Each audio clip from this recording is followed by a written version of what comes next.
श्रीलक्ष्मी श्रीमहालक्ष्मी क्षीरसागर कन्यका उत्तिष्ठ हरिसम्प्रीते भक्तानां भाग्यदायिनी श्रीलक्ष्मी श्रीमहालक्ष्मी क्षीरसागर कन्यका उत्तिष्ठ हरिसम्प्रीते भक्तानां भाग्यदायिनी उत्तिष्ठोत्तिष्ठ श्रीलक्ष्मी विष्णुवक्षस्थलालये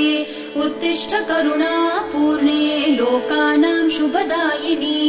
उत्तिष्ठोत्तिष्ठ श्रीलक्ष्मी विष्णुवक्षस्थलालये उत्तिष्ठ करुणापूर्णे लोकानां शुभदायिनी श्रीपद्ममध्यवसिते वरपद्मनेत्रे श्रीपद्महस्तचिरपूजित पद्मपादे श्रीपद्मजात जननी शुभपद्मवक्त्रे श्रीलक्ष्मी भक्तवरदे तव सुप्रभातम्।